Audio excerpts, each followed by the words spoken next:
तो hi friends, welcome है आप सभी का। नमस्कार, जोहार। ठीक है, शुरू करते हैं आज का टॉपिक। और आज होने वाला है हमारा सेट 4। इसमें हम क्या क्या बताएंगे, पहले आपको एक बार रिवाइज करा देते हैं। तो सबसे पहले 10 मार्क्स का एक ऐसे बताएंगे। ठीक, इसके बाद जैसे ऐसे हमारा कंप्लीट होता है, जस्ट इसके बाद आता है जनरल इंग्लिश। इसमें 20 क्वेश्चन है।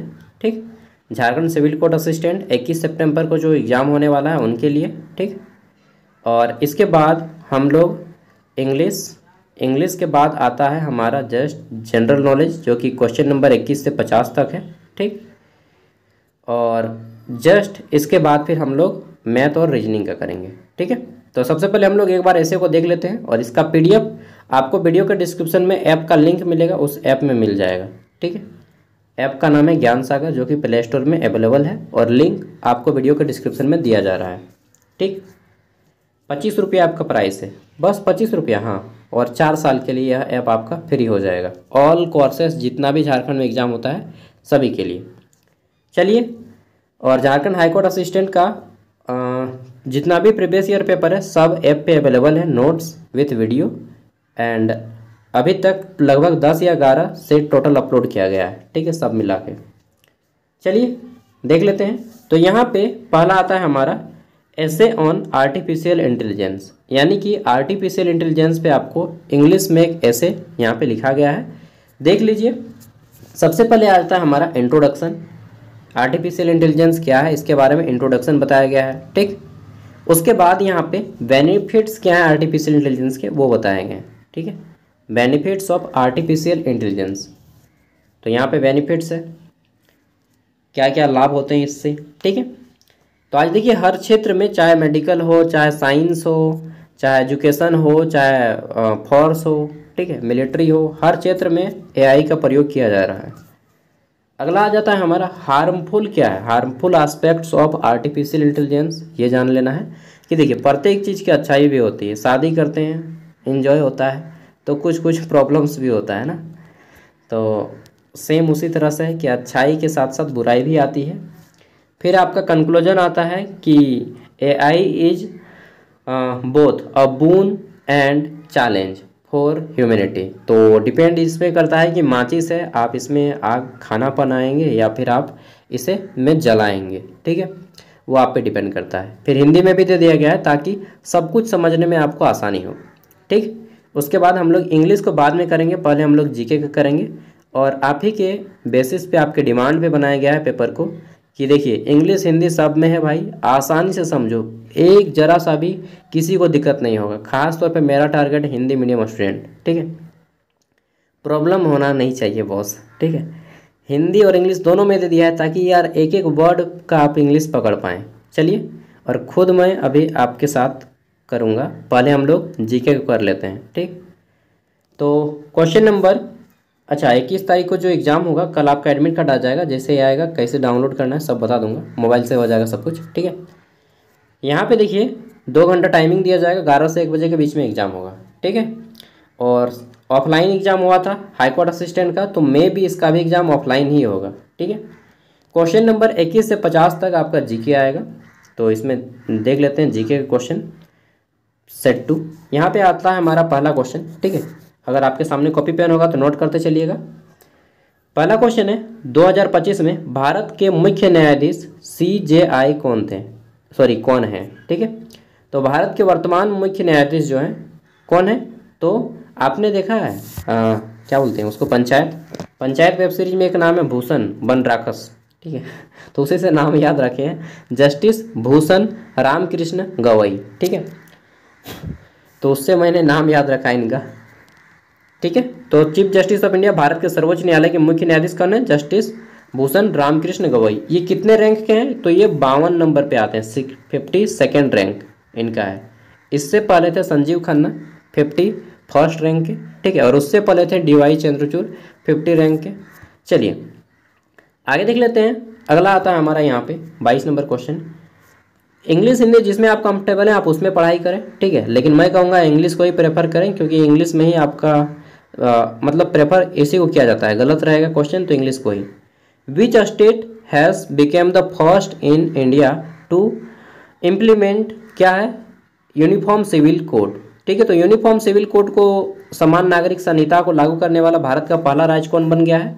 तो यह है उत्तराखंड। उत्तराखंड जो है भारत का पहला राज्य बन गया है जो कि यूनिफॉर्म सिविल कोड लागू करने वाला है। ठीक है। उत्तराखंड भी झारखंड के साथ ही 2001 में अलग हुआ था उत्तर प्रदेश से। ठीक है। पहले उत्तर प्रदेश और उत्तराखंड दोनों एक था और इसका उस टाइम पे नाम था उत्तरांचल। ठीक है। और झारखंड का नाम दिया गया था वनांचल। चलिए नेक्स्ट अगला है। अच्छा 2001 में 3 गो राज्य अलग हुआ है, झारखंड, छत्तीसगढ़ और उत्तर प्रदेश। सबसे ज़्यादा कौन आगे भाग गया? अभी सबसे ज़्यादा आगे भाग गया है उत्तर प्रदेश। नेक्स्ट है भारतीय रिजर्व बैंक आरबीआई की स्थापना कब हुई? तो आरबीआई की स्थापना 1935 में हुई थी। ठीक। फुल डेट बताइए, फुल डेट। तो 1 अप्रैल 1935 को आरबीआई की स्थापना हुई थी। आरबीआई के करंट गवर्नर कौन है? तो अभी हैं संजय मल्होत्रा। ठीक है। और वहीं पे बात कर लेते हैं कि जब आरबीआई हैं तो हाँ, इसके पहले जो गवर्नर बने थे वो क्या नाम था? Sir Osborne Smith. ठीक है। सर ऑसबोर्न स्मिथ कौन थे?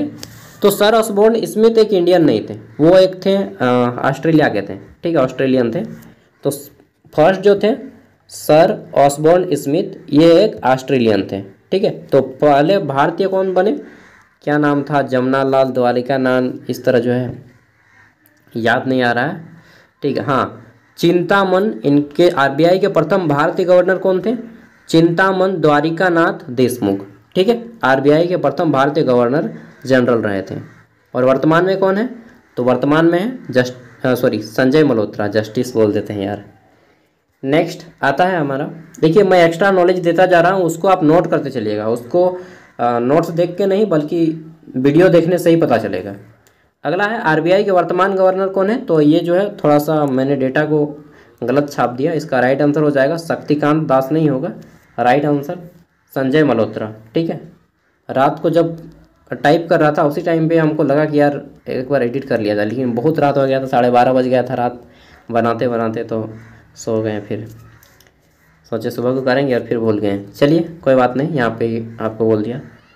अच्छा बहुत से लोग पूछते हैं कि यह किस बुक का? नहीं, कोई बुक का नहीं, मैं खुद इसे टाइप करता हूँ। ठीक है। और इस हिसाब से 25 रुपया मैं ले रहा हूँ, बहुत ज़्यादा नहीं ले रहा हूँ, 25 रुपया। और वो भी इस एग्ज़ाम के लिए नहीं, आपका ये एग्ज़ाम ख़त्म हो जाएगा उसके बाद भी 4 साल तक पास रहिए रहेगा। बहुत सारा इसमें आप एक बार देखिएगा ना ओपन करके, बहुत सारा एग्ज़ाम है। ठीक है। झारखंड का टोटल एग्ज़ाम कवर होगा इसमें बस 25 रुपया में। ठीक है। संवैधानिक उपचार का अधिकार संविधान के किस अनुच्छेद में है? तो संवैधानिक उपचार का अधिकार संविधान के किस अनुच्छेद में है? तो संवैधानिक उपचार का जो अधिकार है यह संविधान के आर्टिकल 32 में है। आर्टिकल 32 जो है दोस्तों यह मौलिक अधिकार है। थोड़ा सा मैं आपको डिटेल में बता देना चाहता हूँ। अरे यार आ जाओ जल्दी, ये मेरा पेन तो काम नहीं कर रहा, थोड़ा सा 1 मिनट। ठीक है। देखिए संविधान का जो भाग 1 है, ठीक, यह किससे संबंधित है? संविधान का भाग 1 यह संबंधित है राज्य और केंद्र शासित प्रदेश से। ठीक। संविधान का जो भाग 2 है वह संबंधित है नागरिकता से, सिटीजनशिप जिसको इंग्लिश में बोलते हैं। और संविधान का भाग 3 संबंधित है मौलिक अधिकारों से। संविधान का भाग 4 संबंधित है राज्य के नीति निर्देशक सिद्धांतों से। इतना ही मुझे याद है, इससे आगे नहीं याद है। ठीक है। तो भाग 1 जो है जिसमें राज्य और केंद्र शासित प्रदेश आता है, इसमें अनुच्छेद 1 से 4 तक कवर किया गया है। भाग 2 जिसमें नागरिकता आता है, इसमें अनुच्छेद 5 यानी कि आर्टिकल 5 से 11 तक कवर किया जाता है। और भाग 3 जिसमें मौलिक अधिकारों को कवर किया जाता है, इसमें 12 से 35 तक है। ठीक है। उसके बाद मुझे नहीं मालूम है, शायद 36 से 52 तक आता है इसमें। ठीक है। डीपीएसपी में directive principle of state policy. ठीक है। तो ये है, ये सब नोट कर लीजिएगा। और इसके अलावा और कुछ इन्फॉर्मेशन, जैसे कि भारत का जब संविधान बन रहा था तो जो मूल अनुच्छेद थे कितने थे? तो आपका 395 थे। 395 था मूल अनुच्छेद। ठीक, आर्टिकल। अभी कितने हैं? अभी है हमारे 448 को आर्टिकल हो गया है। ठीक। जब बन रहा था उस टाइम पे 22 भाग थे, अभी कितना है? 25 भाग है। ठीक। जब बना था उस टाइम पे 8 गो अनुसूची था, शेड्यूल्ड था, अभी कितना है? 12 गो अनुसूची हो गया है। ठीक। और टोटल अभी तक 104 को अमेंडमेंट हो चुका है, मतलब 104 बार अभी संशोधन हो चुका है, एडिट हो चुका है। ठीक है, भारत का संविधान। चलिए इतना ही इन्फॉर्मेशन इनफ है। 2 वर्ष 11 महीना 18 दिन का समय लगा था संविधान को बनाने में। तो ये हो गया। उपचारों का अधिकार किसे कहा जाता है? आर्टिकल 32 को, और यह एक मौलिक अधिकार है। इतना लंबा नहीं बोलेंगे, नहीं तो आप लोग भाग जाएंगे यार। चलिए आगे देख लेते हैं। 26 नंबर क्वेश्चन है हमारा, भारतीय संविधान का कौन सा अनुच्छेद शिक्षा का अधिकार से संबंधित है? ठीक है, तो आर्टिकल एजुकेशन टू राइट जो है यह हमारा देता है, ये भी एक मौलिक अधिकार है। आर्टिकल 21 का ए, ठीक है, 21 का भाग ए जो है क, यह है हमारा आर्टिकल शिक्षा का अधिकार, जिसमें 6 से 14 वर्ष के बच्चों को एजुकेशन करने का दिया गया है। ठीक है, नेक्स्ट आता है हमारा यहाँ पे, भारतीय संविधान की प्रारूप समिति के अध्यक्ष कौन थे? तो भारत का जो संविधान बना उसमें ड्राफ्ट करना, ये ड्राफ्ट मतलब होता है छापना, छापने के लिए एक कमेटी बनाई गई जिसके अध्यक्ष डॉक्टर भीमराव अंबेडकर को चुना गया, और इस कमेटी का नाम दिया गया ड्राफ्टिंग कमेटी। ठीक, ड्राफ्टिंग कमेटी के अध्यक्ष थे भीमराव अंबेडकर, और इनकी कमेटी में, इनके कमेटी में 7 आदमी काम करता था। ठीक, कितने? ड्राफ्टिंग कमेटी में कितने मेंबर थे? 7 मेंबर। चलिए, और भारतीय संविधान सभा के अस्थायी अध्यक्ष कौन है? तो मालूम ही है, डॉक्टर सच्चिदानंद सिन्हा अस्थायी अध्यक्ष थे। ठीक है, नॉन परमानेंट, और परमानेंट थे डॉक्टर राजेंद्र प्रसाद। अगला आता है संविधान में मौलिक कर्तव्यों को किस संशोधन द्वारा जोड़ा गया? तो देखिए, संविधान में जो मौलिक कर्तव्य हैं, ठीक है, कर्तव्य यानी कि फंडामेंटल ड्यूटीज, ये जो ड्यूटी है यह रसिया से लिया गया है। रसिया समझ रहे हैं ना, कितना प्राइस? चलिए, तो रसिया जो है आपका यहाँ से लिया गया है मौलिक कर्तव्य, और यह संविधान के 42वां संविधान संशोधन से इसको जोड़ा गया है। ठीक है, 42nd अमेंडमेंट एक्ट से मौलिक कर्तव्य, फंडामेंटल ड्यूटीज, और हमारे मौलिक कर्तव्यों की संख्या कितनी है? 11 गो है। ठीक, ड्यूटी, और मौलिक अधिकार कितना है? ठीक, तो मौलिक जो अधिकार है राइट्स से हमारे कितने? 6 गो है। ठीक, और मौलिक अधिकार कहाँ से लिया गया है? मौलिक अधिकार लिया गया है अमेरिका से, मौलिक कर्तव्य लिया गया है रूस से। चलिए, इतना काफ़ी है। 42वां संविधान संशोधन कब किया गया? 1976 में किया गया है। ठीक, अगला है हमारा, ताजमहल किस मुगल सम्राट ने बनवाया था? तो ताजमहल को जो है दोस्तों शाहजहां ने बनवाया था, सबको मालूम है। किसके लिए? मुमताज महल के लिए। आपने क्या बनाया? बोले मेरे पास पैसा ही नहीं है तो क्या बनाएंगे यार। चलिए, और शाहजहांनामा को किसने लिखा है? तो शाहजहांनामा को लिखा है इनायत खान ने, इसको भी याद कर लीजिएगा, हालांकि वो इम्पोर्टेंट नहीं है। अकबरनामा पूछता है, अकबरनामा किसने लिखा? चलिए, किनको किनको मालूम है बताइएगा, अकबरनामा को किसने लिखा है? अकबर के दरबारी कवि थे वो। ठीक है, नेक्स्ट आता है हमारा, स्वतंत्र भारत के पहले गवर्नर जनरल कौन थे? तो स्वतंत्र भारत के जो पहले गवर्नर जनरल थे वो एक अंग्रेज थे। ठीक, उनका नाम था लॉर्ड माउंटबेटन। क्या नाम है? Lord Mountbatten. और यह अमेरिकी में, ब्रिटेन में ये एक नौसैनिक कमांडर थे, लॉर्ड माउंटबेटन। ठीक, बाद में स्वतंत्र भारत यानी कि 1947, हाँ 1947 में। ठीक, लॉर्ड माउंटबेटन मतलब उस टाइम पे प्रधानमंत्री का पद समझ लीजिए। ठीक, 1947 में। और लॉर्ड माउंटबेटन में जब हट गए उसके बाद सबसे प्रथम भारतीय गवर्नर जनरल कौन बने? उनका नाम है क्या नाम है? राजगोपालाचारी। ठीक, राजगोपालाचारी। अगला आता है हमारा यहाँ पे, भारत छोड़ो आंदोलन कब शुरू हुआ? तो भारत छोड़ो आंदोलन अगस्त 1942 में शुरू होता है। इस कारण इसे अगस्त क्रांति का नाम भी दिया गया था। और महात्मा गांधी इसी क्रांति में करो और मरो का नारा दिया था, डू और डाई का नारा। ठीक है, चलिए आगे देख लेते हैं। अगला क्वेश्चन है हमारा, भारतीय राष्ट्रीय कांग्रेस, ठीक है, इंडियन नेशनल कांग्रेस, भारतीय राष्ट्र कांग्रेस के पहले अध्यक्ष कौन थे? तो भारतीय राष्ट्र कांग्रेस की स्थापना कब हुई? 28 दिसंबर 1885 को भारतीय राष्ट्र कांग्रेस की स्थापना हुई। ठीक, और कहाँ पे हुई? मुंबई में हुई। और उसके प्रथम अध्यक्ष WC बनर्जी, ठीक है, डॉक्टर व्योमेश चंद्र बनर्जी को बनाया गया था। और इसकी स्थापना किसने की थी? A.O. ह्यूम ने। ठीक है, जो कि ऑप्शन सी में है। चलिए, तो WC बनर्जी राइट आंसर हो जाएंगे, इसके प्रथम अध्यक्ष थे। अगला आता है हमारा यहाँ पे, राज्य के नीति निर्देशक तत्व किस देश के संविधान से लिए गए हैं? तो राज्य के नीति निर्देशक तत्व directive principle of state policy, short में इसको DPSP बोला जाता है। ठीक है, यह जो है आयरलैंड के संविधान से लिया गया है। कहाँ से? आयरलैंड के संविधान से। और आयरलैंड की राजधानी कहाँ है मालूम है? इसी के आधार पे विनोबा भावे यूनिवर्सिटी में क्या बोलते हैं कॉलेज है, उनका नाम है संत कोलंबा शायद नाम है, ठीक है, जो कि डबलिन यूनिवर्सिटी मिशन में बना था। डबलिन आयरलैंड की राजधानी है, ठीक है, डबलिन। नेक्स्ट आता है हमारा क्वेश्चन, किस वायसराय ने भारतीय परिषद अधिनियम, ठीक, which viceroy introduce the Indian council act 99, ठीक है, मार्ले मिंटो रिफॉर्म। तो किस वायसराय ने मार्ले मिंटो रिफॉर्म्स लाया था, मार्ले मिंटो सुधार लाया था? तो राइट आंसर हो जाएगा लॉर्ड मिंटो 2, ठीक है, लॉर्ड मिंटो 2, यानी कि लॉर्ड मिंटो कोई हुए होंगे, हाँ बिल्कुल हुए होंगे, ठीक है, लॉर्ड मिंटो 2 हैं ये। नेक्स्ट आता है हमारा यहाँ पे 2025 में भारत के राष्ट्रपति कौन है, ठीक है, who is the president of India 2025। तो अभी जो है कौन है, द्रौपदी मुर्मू जी हैं, ठीक है, श्रीमती द्रौपदी मुर्मू। चलिए अगला आता है हमारा, अच्छा उपराष्ट्रपति कौन है अभी? तो जगदीप धनखड़ अपने पद से इस्तीफा दे दिए थे। अभी कौन है? सीपी राधाकृष्णन, जो कि झारखंड के राज्यपाल भी रह चुके हैं, सीपी राधाकृष्णन, ठीक है। नेक्स्ट है हमारा, संपत्तियों के अधिकार पर भारत का सबसे बड़ा बैंक कौन सा है? सॉरी, अधिकार मैंने बोला आधार है, ठीक है। Which is the largest bank in India by assets, ठीक है। तो एसेट्स मतलब संपत्ति के आधार पर सबसे बड़ा bank SBI, state bank of India, ठीक है, एसबीआई। चलिए आगे देख लेते हैं। अच्छा कोर्स के बारे में देख लीजिए, थोड़ा सा बता दे रहे हैं। 25 रुपया का कोर्स है, ठीक। ये यहाँ पे आपको जेएसएससी, जेपीएससी, डिस्ट्रिक्ट लेवल का जितना भी एग्जाम होता है, चौकीदार हो गया, मनरेगा हो गया, टीचर का हो गया, ठीक है, उसमें जितना भी क्वेश्चन पेपर आता है सबका यहाँ पे आपको नोट्स मिलेगा। साथ में बीएड का चारों सेमेस्टर का नोट्स मिलेगा, एएनएम का नोट्स मिलेगा, जेसीईबी के द्वारा जितना भी एग्जाम कंडक्ट करवाया जाता है, ठीक है, सभी का नोट्स मिलेगा।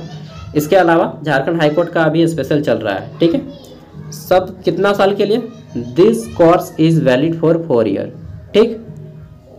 अब क्या बोलिएगा यार, इससे कम में हम सर्वाइव ही नहीं कर पाएंगे, ठीक है। और ये मत सोचिएगा कि this is my business, not, this is not my business, this is my employment, यह मेरा रोजगार है, ठीक है। और इसलिए ले रहा हूँ क्योंकि मैं अपना बीएड का खर्चा निकाल पाऊँ, अदरवाइज लेता भी नहीं। चलिए आगे देख लेते हैं। नेक्स्ट तो अगला क्वेश्चन आता है हमारा यहाँ पे, लिंक वीडियो का डिस्क्रिप्शन में होगा, ठीक है। और कोई भी प्रॉब्लम होगा तो वहाँ पे नंबर दिया गया है, आप व्हाट्सएप कर सकते हैं। पेमेंट में कोई प्रॉब्लम होगा तो, ठीक है। भारतीय रिजर्व बैंक का मुख्यालय कहाँ स्थित है? तो आरबीआई का मुख्यालय कहाँ पे स्थित है? आप सभी को मालूम है, आरबीआई का मुख्यालय मुंबई में स्थित है, ठीक है।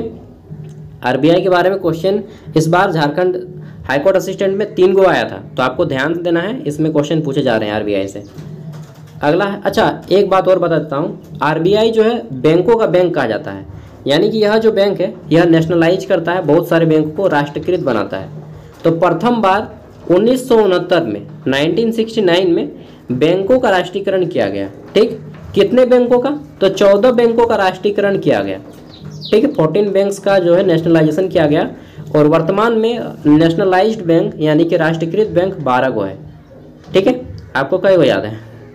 ज़्यादा याद तो होगा नहीं, चलिए जो भी है आगे देख लेते हैं। अगला क्वेश्चन है हमारा, भारत का सबसे बड़ा राज्य क्षेत्रफल के अनुसार कौन सा है, ठीक है। Which Indian state the largest according to area होना चाहिए, ठीक है।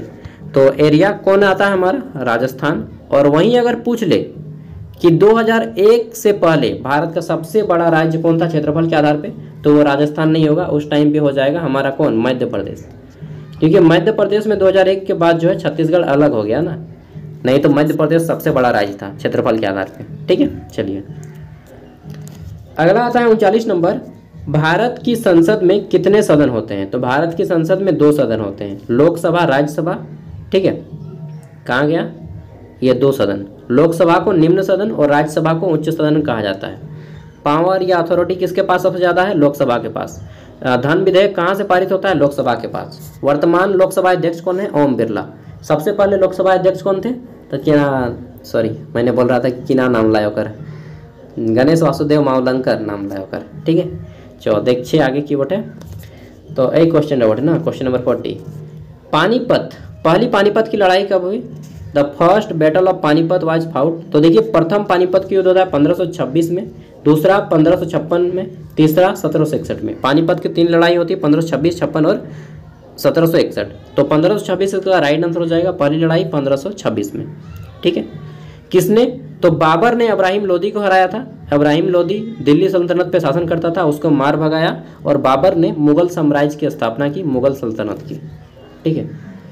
नेक्स्ट आगे देख लेते हैं, भारत में किस राज्य को लैंड ऑफ राइजिंग सन कहा जाता है?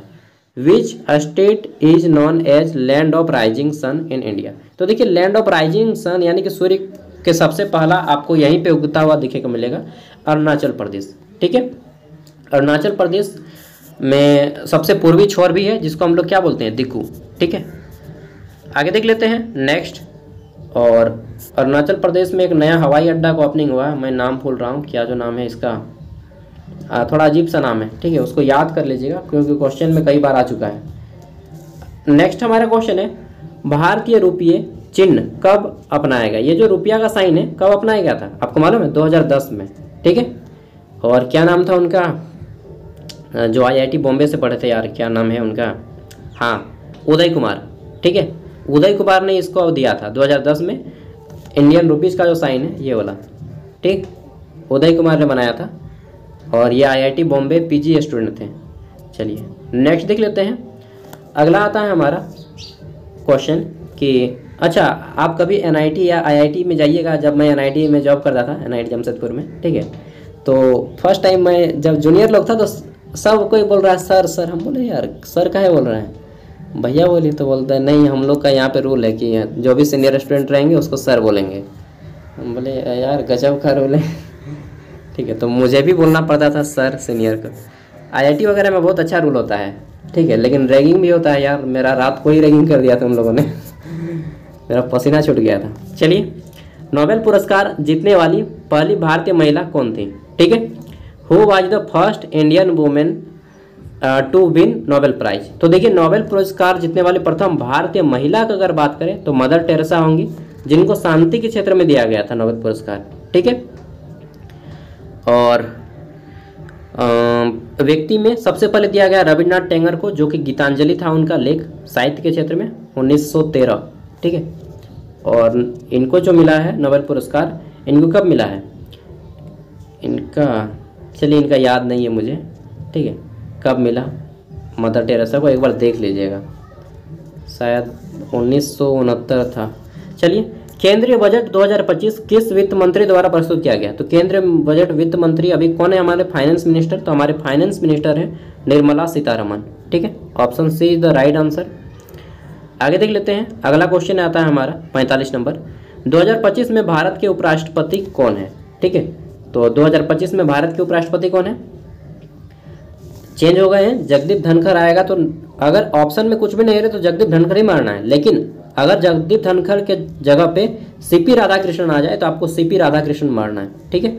अगर पेपर पहले ही छप गया तब तो फिर जगदीप धनखड़ रहेगा, अगर आता है ये क्वेश्चन तो, और अगर नहीं छपता है तब तो फिर CP राधाकृष्णन होगा, ठीक है।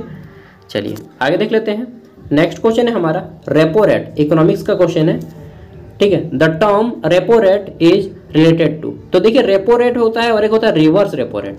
तो रिवर्स रेपो रेट किससे संबंधित है? बैंकिंग से। इसको मैं थोड़ा सा समझा देता हूँ, इकोनॉमिक्स का टर्म है। रेपो रेट मतलब होता है जब RBI, reserve bank of India, ठीक, RBI अदर बैंक्स को ये लोन देता है। जब ये लोन देगा किसी अदर बैंक को, सपोज दैट ये दे रहा है SBI को लोन दे रहा है, चाहे बैंक ऑफ इंडिया जो कि सबसे खच्चड़ बैंक है यार, एकदम हालत ख़राब कर देता है, BOI बैंक ऑफ इंडिया, इसको लोन दिया तो ये जिस रेट पे 5% या 10% या जितना परसेंट ये रेट लगाएगा इसको बोलते हैं रेपो रेट। यानी कि RBI अन्य बैंकों को जिस दर पे लोन देती है उसे ही रेपो रेट बोला जाता है। और रिवर्स रेपो रेट किसे बोलते हैं? तो जब RBI अदर बैंकों से लोन लेती है, जैसे कि SBI हो गया, मान लीजिए SBI से RBI ने उधारी लिया, SBI से, हाँ SBI से जब RBI लोन लेगा, RBI को भी तो ऋण की जरूरत होती है, तो जब अन्य बैंकों से RBI लोन लेती है तो इसको रिवर्स रेपो रेट कहा जाता है, ठीक है, यानी कि रिवर्स हो रहा है। और एक चीज़ याद रखिएगा, हमेशा रेपो रेट ज़्यादा होता है, रिवर्स रेपो रेट कम होता है। मतलब RBI अगर 5% में लोन दे रहा है तो वो कम में ही लेगा, जितना में दे रहा है उससे कम में ही खुद लोन लेगा। तो यही करता है, खुद अन्य बैंकों से लोन लेता है, ठीक है। जैसे RBI को मैं बता दे रहा हूँ, थोड़ा सा इसको समझ लीजिए, समझ गए होंगे मुझे मालूम है, बहुत सारा आदमी नहीं समझा है। BOI है, एक है RBI, SBI है, ठीक है, दो ही एक बैंक का एग्जाम्पल ले रहे हैं, ठीक है। एक है PNB है, पंजाब नेशनल बैंक, ठीक। तो ये है RBI। RBI ने जो है SBI के पास बहुत ज़्यादा टाका है, ठीक है। तो एक सेट ले लो लोन, ठीक। SBI से लोन ले लो 4% में, ठीक। इटा भाई लो रिवर्स रेपो रेट। SBI से लोन के ले हो, RBI ले हो, ठीक। और RBI फिर लोन दे दो बैंक ऑफ इंडिया के, इटा भाई लो रेपो रेट। और ये जितना रेट रहता ना उससे ज़्यादा रेट लेतो, मतलब जे रेटा एथा नीचे उससे ज़्यादा रेट लेगा 5% या उससे ज़्यादा। तो इसी को बोलते हैं रेपो रेट और रिवर्स रेपो रेट। और हमेशा रेपो रेट ज़्यादा रहेगा, रिवर्स रेपो रेट कम रहेगा, ठीक है। चलिए आगे देख लेते हैं। नेक्स्ट क्वेश्चन आता है हमारा, भारत का सर्वोच्च नागरिक सम्मान कौन सा है, ठीक है। Which is the highest civilian award in India. तो राइट आंसर हो जाएगा भारत रत्न, भारत का सर्वोच्च नागरिक सम्मान है। और भारत रत्न में कितने प्राइस मनी दी जाती है, कितने रुपये का सहयोग राशि दिया जाता है, 1 भी रुपया नहीं, ठीक है। और भारत रत्न पीपल के पत्तों में दिया जाता है। सबसे पहले भारत रत्न चक्रवर्ती राजगोपालाचारी को दिया गया था, चक्रवर्ती राजगोपालाचारी। देखिए उस साल 3 व्यक्ति को मिलना था और तीनों लाइन में खड़े थे। तो सबसे पहले चक्रवर्ती राजगोपालाचारी, सेकंड नंबर पे दिया जाता है, क्या नाम था, सर्वपल्ली राधाकृष्णन, जिनका आज जन्मदिन है 5 सितंबर। हैप्पी टीचर्स डे आप सभी को भी, ठीक है। हैप्पी टीचर्स डे 5 सितंबर सर्वपल्ली राधाकृष्णन को दिया गया। और वहीं पे लाइन में खड़े थे वो क्या नाम था यार, रमन, CV रमन, ठीक है। चंद्रशेखर वेंकटेश रमन, CV रमन को भी सेम टाइम पे दिया गया था, तीनों को एक ही साथ दिया गया था, ठीक है। देखिए ये मत सोचेगा कि आपका GK कमज़ोर है, बिकॉज मैं सोशल साइंस का ही टीचर हूँ, ठीक है, इसीलिए मेरा GK स्ट्रॉन्ग है। अदरवाइज ये मत सोच लीजिएगा कि अपना कंपेरिजन किसी के साथ कंपेरिजन मत कीजिएगा, ठीक है। मेरा इंग्लिश वीक है। चलिए नेक्स्ट आता है हमारा यहाँ पे, G20 शिखर सम्मेलन 2024 की मेजबानी किस देश ने की, ठीक है। तो ब्राज़ील ने किया है। और ब्राज़ील में ही एक समिट हुआ था, रियो सम्मेलन, ठीक है। रियो समिट कब हुआ था, 1992 में, ठीक है। 1992 में, इसको भी याद रख लीजिएगा। रियो सम्मेलन कहाँ पे हुआ था, ब्राज़ील में। और ब्राज़ील भी एक बहुत बड़ा देश है यार, बहुत बड़ी कंट्री है, ठीक है। नेक्स्ट आता है हमारा यहाँ पे 50 नंबर क्वेश्चन, जो कि अंतिम क्वेश्चन है GK का, कि 2025 में भारत का चंद्रयान, ठीक है, 2025 में भारत का चंद्रयान 4 मिशन किस उद्देश्य के लिए योजनाबद्ध था, ठीक है। इन 2025 India Chandrayaan 4 mission is planet 4। तो देखिए मेन जो है चंद्रमा की मिट्टी लाना इसका उद्देश्य था, ठीक है, टू ब्रिंग लूनर सैंपल, ठीक है। चंद्रमा की मिट्टी लाना इसका मेन लक्ष्य रखा गया था, ठीक है। उसके बाद यहाँ से क्वेश्चन शुरू होता है मैथ का, ठीक, मैथ है, फिर रीजनिंग है। चलिए अब हम लोग इंग्लिश को करते हैं, उसके बाद इसको देखा जाएगा। तो यहाँ पे आ जाते हैं शुरू से। 48 पेज का PDF है, सब आपको मिल जाएगा ऐप में, ठीक है। इतना मेहनत से बनाते हैं तो 25 रुपया तो लेंगे नहीं यार, ज़्यादा तो नहीं है, 2 समोसा का दाम है बस। चलिए, और फ्री में एक चीज़ देने से ये भी होता है ना कि फ्री में देने से आदमी कदर नहीं करता है, ठीक है। देखिए इंग्लिश का हमारा यहाँ से शुरू होता है, इंग्लिश का सेक्शन शुरू करते हैं अब। तो यहाँ पे हमारा शुरू हो जाता है, क्वेश्चन है हमारा क्या है, 1 मिनट, बहुत पसीना हो गया थोड़ा सा। चलिए क्वेश्चन क्या है हमारा, ऑब्सलीट, ठीक है। शब्द इंग्लिश में पढ़ेंगे ना, सॉरी इंग्लिश का क्वेश्चन है। जिनको समझने में दिक्कत होगा वो लोग हिंदी को प्रेफर कीजिएगा, ठीक है। Choose the correct synonym, synonyms पूछा गया है, यानी कि समानार्थी शब्द, सिनोनिम ऑफ द वर्ड, ठीक है। वर्ड कौन सा है हमारा, तो ऑब्सलीट, ठीक है। ऑब्सलीट इसका सिनोनिम्स क्या होगा, तो ऑब्सलीट मतलब होता है पुराना, ठीक है। यहाँ पे हमारा हो जाएगा, देखिए ऑप्शन बी क्या है, आउटडेटेड। आउटडेटेड भी देगा तब भी हमारा सिनोनिम्स होगा, या फिर प्रिमिटिव देगा तब भी हमारा सिनोनिम्स होगा, ओल्ड देगा तब भी हमारा सिनोनिम्स होगा, और क्या बोलते हैं एक्सपायर्ड भी देगा तब भी हमारा सिनोनिम्स होगा, ठीक है। चलिए आगे देख लेते हैं। नेक्स्ट क्वेश्चन आता है हमारा यहाँ पे क्वेश्चन नंबर 2। एक दो बहुत इजी क्वेश्चन भी है, क्योंकि होना चाहिए। सिविल कोर्ट का, हाई कोर्ट जैसा असिस्टेंट का एग्जाम हुआ है, उससे नॉर्मल एग्जाम पूछा जाएगा, ठीक है, क्योंकि वो लेवल 7 का था भाई। लेवल 7 मतलब समझते हैं, SSC CGL से भी बड़ा है। SSC CGL में आपका लेवल 6 तक हाईएस्ट पोस्ट रहता है। अच्छा, बहुत से एग्जाम, एक क्वेश्चन आ रहा है कि बहुत से 21 तारीख को जो एग्जाम SSC CGL का भी एग्जाम मैच कर गया है, SSC CGL और झारखंड हाईकोर्ट असिस्टेंट। मैं कहता हूं कि एक सेट लगा के देखिए, ठीक है, इसी सेट को लगा के देख लीजिए आप, ठीक है। चाहे हमारे वहाँ पे प्रीवियस ईयर में अपलोड है, आप उसको लगा के देख लीजिए, ठीक, जिसमें आपका ज़्यादा मार्क्स आता है, मतलब 60+ आ रहा है किस में वो देखिए, ठीक है। 80 नंबर का क्वेश्चन है। अगर आप 80 में 65 प्लस लाते आ रहे हैं, प्रीवियस ईयर वाला में सेट लगा के देख लीजिएगा। 2001 वाला ऐप में फ्री है, ठीक है। अगर आप परचेज नहीं कभी करेंगे फिर भी ऐप में फ्री मिल जाएगा 2001 का। 65 नंबर प्लस अगर आपका आ जा रहा है तो आप मारिए सिविल कोड को। और अगर आपका झारखंड मतलब SSC CGL ज़्यादा स्ट्रॉन्ग है, झारखंड और ये वाला दोनों सेम है, ठीक है, मैं कहूँगा ना इसी को कीजिए, क्योंकि यहाँ पे कंपटीशन कम है। झारखंड हाईकोर्ट असिस्टेंट में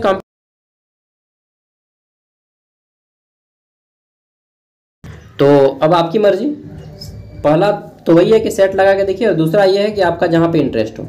एक एग्जाम तो छोड़ना ही पड़ेगा। सेंट्रल का हर बार एग्जाम हो जाता है, हर साल लगभग एग्जाम हो ही जाता है, लेकिन ये high court civil court assistant का 4 साल में 5 साल में एक बार आता है, ठीक है। तो बाकी आपकी मर्जी, जो आप सोचें अपने सुझाव हर किसी का लीजिए, डिसीजन अपना ही दीजिए।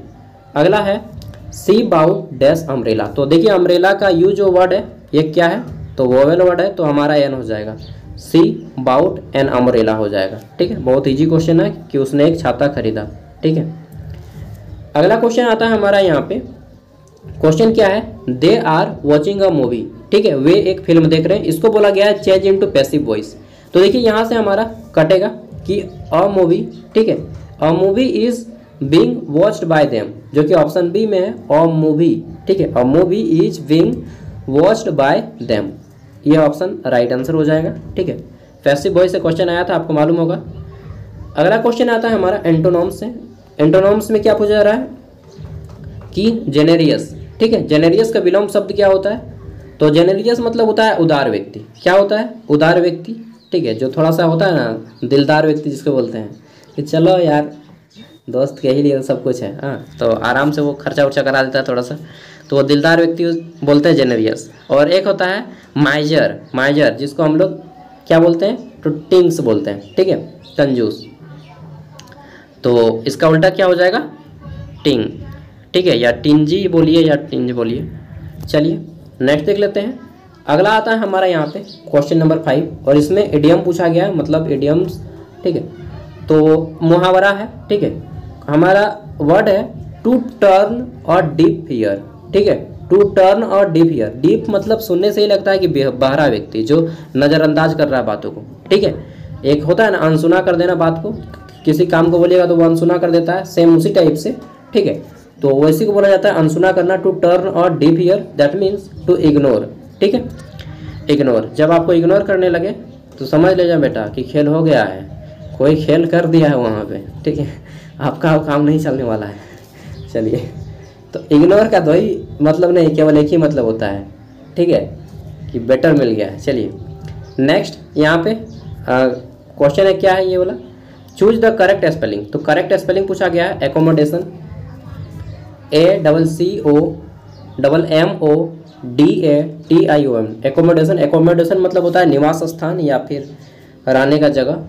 और जब निवास स्थान की बात होती है तो झारखंड में जो है, जो सेंट्रल गवर्नमेंट का मिलता है, X class city, Y class city और जेड क्लास सिटी में कैटेगराइज किया गया है। झारखंड में एक्स क्लास सिटी एक भी नहीं है, जेड क्लास सिटी बहुत ज़्यादा है, और वाई क्लास सिटी मात्र 4 गो है। कौन कौन है वाई क्लास सिटी में, तो एक है जमशेदपुर, एक है आपका रांची, ठीक है, एक है बोकारो, और एक कौन है, चलिए बताइएगा। चौथा का नाम आप लोग बता दीजिए, मालूम होगा तो बता ही देंगे। नेक्स्ट अगला है हमारा 7 नंबर, कविता लिखने वाले व्यक्ति को क्या कहते हैं। अरे भाई इंग्लिश में पढ़ो। A person who right poem, ठीक है, तो a person who write poems is called poet, ठीक है। अगर वहीं पे पूछता a person who rights novel तो हो जाता हमारा नॉवेलिस्ट।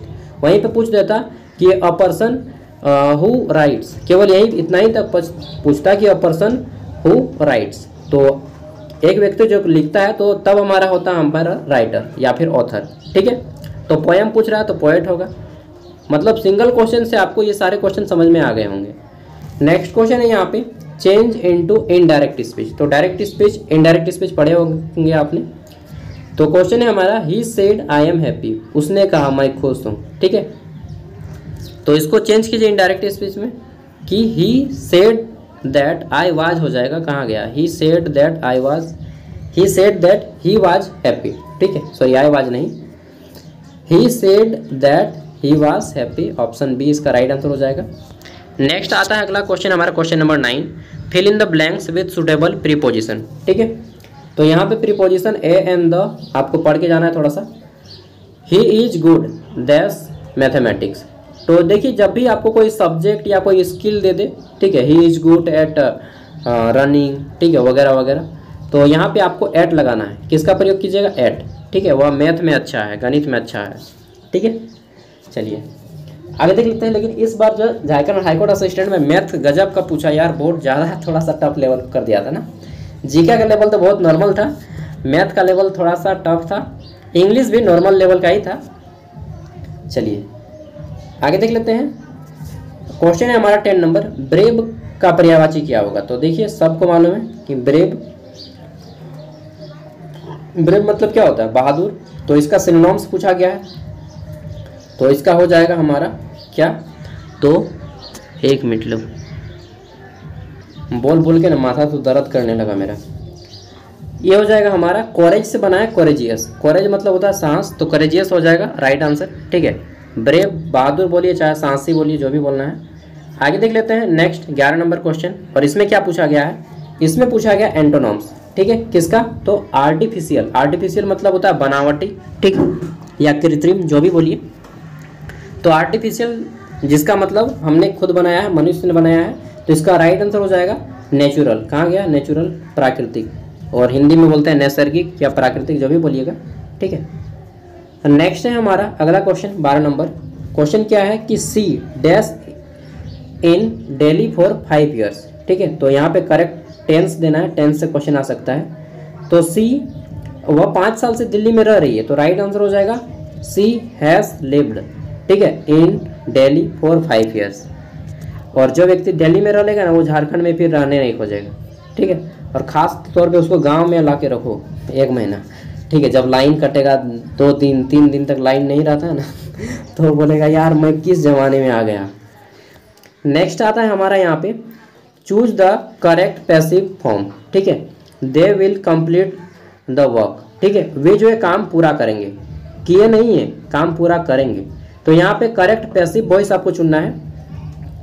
तो देखिए इसका राइट आंसर हो जाएगा यहाँ पे द वर्क से हमारा इसको सब्जेक्ट बनाइए, तो द वर्क से हो जाएगा। ठीक है, the work will be completed by them, और दे का देम हो जाता है। ठीक है, पैसिव फॉर्म में जब वो ऑब्जेक्ट बनता है। अगला आ जाता है हमारा choose the correct synonym rapid. Rapid मतलब क्या होता है? जो बहुत तेजी से बढ़ता है उसको रैपिड कहा जाता है। ठीक है, तो इसका जस्ट सिनोनिम्स हो जाएगा जो फास्ट होता है। कहाँ गया फास्ट? Option B. ठीक है, rapid that means grow fastly. आगे देख लेते हैं नेक्स्ट अगला क्वेश्चन है 15 नंबर।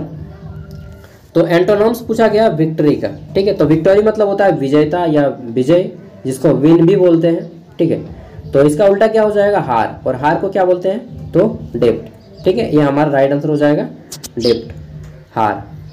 चलिए लूज भी बोला जाता है, लेकिन जनरली इसका यूज नहीं किया जाता है, इसमें थोड़ा सा टफ लैंग्वेज का यूज किया जाता है। जैसे कैप सबको मालूम है, कैप मतलब टोपी, लेकिन हैट बोल देगा तो नहीं समझ पाएंगे कि हैट मतलब भी टोपी होता है। अगला है हमारा एट द 11th आवर। तो हम लोग नहीं बोलते हैं कि भोजक समय कोहड़ा, वही हो गया कि आखिरी समय में। ठीक है, at the 11th hour that means आखिरी समय में। ठीक है, या जब क्या बोलते हैं यार उसको, मतलब अंतिम समय में। ठीक है, वही। तो इसका राइट आंसर हो जाएगा एट द लास्ट मोमेंट। ठीक है, जब खेल खत्म हो जाएगा तब ला देगा एंकलेट, पहनो भाई एंकलेट। चलिए आगे देख लेते हैं। नेक्स्ट आता है he is dash honest man. तो देखिए ऑनेस्ट का एच जो है आपका क्या है? कॉन्सोनेंट, बट साउंड हमारा ओ से आ रहा है ऑनेस्ट, तो हमारा क्या हो जाएगा? एन लग जाएगा। ठीक है, सिंपल सा प्रीपोजिशन है। नेक्स्ट आगे देख लेते हैं। अगला क्वेश्चन है यहाँ पे द सन राइजेज, तो क्या हो जाता है? इन। तो शुरू से ही पढ़े होंगे हर बचपन से, sun rises in the east. ठीक है, चलिए इंग्लिश ज़्यादा टफ नहीं आएगा जहाँ तक मुझे लगता है, क्योंकि नॉर्मल सा पेपर रहेगा, और इंग्लिश में आपका जो पैसेज भी रहेगा 10 नंबर का। पैसेज मैंने नहीं दिया है क्योंकि पैसेज तो हर कोई कर लेगा, फिर भी बीच बीच में कराता रहूँगा। अब यहाँ पे आपको करेक्ट स्पेलिंग चुनना है। ठीक, यहाँ पे हमारा सेपरेशन का पूछा गया। सेपरेशन मतलब होता है अलग अलग करना। ठीक है, तो सेपरेशन ऑप्शन बी हो जाएगा, SEPARATION, सेपरेशन। सेपरेशन मतलब अलग अलग करना। ठीक है, 20 नंबर अंतिम क्वेश्चन है जहाँ किताबें रखी जाती हैं उसको क्या बोलते हैं? ठीक है, a place where books are kept. तो इसको राइट आंसर हो जाएगा, क्या बोलते हैं उसको? उसको बोलते हैं हम लोग लाइब्रेरी, पुस्तकालय। ठीक है, और जहाँ पे पुराने सामानों को रखा जाता है, ओल्ड क्या बोल दिएगा उसको, आर्कोलॉजिकल साइट्स वगैरह वगैरह, तो उसको हम लोग म्यूजियम बोलते हैं। ठीक है, म्यूजियम को संग्रहालय बोला जाता है, और शुद्ध भाषा में बोले तो अजायब घर। ठीक है, चलिए, ऑडिटोरियम बहुत बड़ा एरिया होता है जहाँ पे हम लोग लेक्चर वगैरह दिया करते हैं, लेबोरेटरी जहाँ पे हम लोग अपना लैब का प्रैक्टिस करते हैं। तो ये हो गया, आपका पेपर देख लिए। और नेक्स्ट, अगर आपको मैथ और रीजनिंग का करना है तो सब कुछ हमारे ऐप पे अवेलेबल है। ठीक है, और जिनको नहीं लेना है ऐप, वो लोग स्क्रीनशॉट भी मार सकते हैं। चलिए, मैं दे रहा हूँ। ठीक है, हर प्रकार का फैसिलिटी दिया जाएगा, टेंशन मत लीजिए। चलिए, और वहाँ पे सीटेट का जो एग्ज़ाम होगा और जेटेट का एग्ज़ाम होगा उसका भी प्रिपरेशन करवाया जाएगा इन फ्यूचर में। जस्ट जैसे ही इसका ख़त्म होता है, सीटेट के लिए हम लोग प्रिपरेशन करेंगे। ठीक है, और इसी तरह से आपको पीडीएफ्स भी मिलेगा एंड नोट्स भी मिलेगा सबका। उसके बाद पूरा बीएड का चारों सिलेबस, फिर झारखंड में जितना भी एग्ज़ाम होता है टाइम टू टाइम सबका प्रैक्टिस करवाया जाएगा, यही 25 रुपया में, और रेट हम लोग नहीं बढ़ाएंगे। ठीक है, चलिए, जिसको स्क्रीनशॉट लेना है ले सकते हैं, मैं फटफटा के पार कर दे रहा हूँ। 55, 56 नंबर यहाँ पे आ जाता है। देखिए, क्वेश्चन का जो लेवल है मॉडरेट है। ठीक है, कहीं आपको टफ क्वेश्चन नहीं देखने को मिलेगा, थोड़ा सा टफ 1-2 क्वेश्चन है, मात्र 1-2। ठीक है, और उसमें भी आपको टफ नहीं लगेगा। चलिए, और स्टेटमेंट वाइज जो रीजनिंग का क्वेश्चन है उसको थोड़ा सा घर में कर लीजिएगा। ठीक है, इसमें स्टेटमेंट वाइज हम नहीं दिए हैं, बट स्टेटमेंट वाइज भी लाएंगे। ठीक है, स्टेटमेंट वाइज क्वेश्चन इस बार बहुत पूछा गया है, मतलब इतना टफ पूछा गया है कि एसएससी सीजीएल को फेल कर दिया। इस बार सीडीएस का क्वेश्चन उठा के दे दिया था झारखंड हाईकोर्ट असिस्टेंट में। ठीक है, लेकिन सिविल कोर्ट असिस्टेंट में ऐसा नहीं होगा, क्योंकि सिविल कोर्ट असिस्टेंट लेवल 4 का पोस्ट है, और इसमें जो है उसी अनुसार आपको क्वेश्चन दिया जाएगा। ये एसएससी सीएचएसएल लेवल का क्वेश्चन रहेगा। ठीक है, प्रीवियस ईयर क्वेश्चन आप देख लीजिएगा, सब कुछ डाल दिया है। चलिए, 73 नंबर हो गया, 74, 75। ठीक, फिर आता है हमारा 76 नंबर क्वेश्चन, देन आता है 77 नंबर क्वेश्चन। ठीक है, ये 78। और देखिए, एक चीज़ बता दे रहा हूँ, ये मत सोच लीजिएगा कि ये जॉब आपका लग ही जाएगा, एकदम जी जान लगा दीजिए तो हो ही जाएगा। ये बिल्कुल नहीं कहा जा सकता, क्योंकि कंपटीशन इतना हाई है कि सक्सेस का रेट, कोई भी अगर बोल रहा है ना कि इस बार लेना ही, ये बुड़बक है। ठीक है, आपको भी बरगला रहा है। ठीक है, ऐसा नहीं हो सकता, आपका होगा या नहीं होगा कोई भी नहीं बता पाएगा। ठीक है, चाहे आप लाख टैलेंटेड पर्सन हो। ठीक है, जो ऐसा बोल रहा है वो आपको अंधकार में ढकेल रहा है। होना या ना होना आपके हाथ में बस की बात नहीं है। ठीक है, ये आप भी जानते हैं। तो आप बस आराम से एग्ज़ाम दीजिए, होता है तो ठीक, नहीं होता है तो कोई काम धाम शुरू कीजिए। इस सब के चक्कर में मत रहिए। ज़्यादा दिन तक गवर्नमेंट जॉब का प्रिपरेशन अपने टाइम का वेस्ट है, और समय की बर्बादी है, और मेंटल प्रेशर लेना है। ठीक है, इसके बाद और क्या बोलेंगे हम। बाय।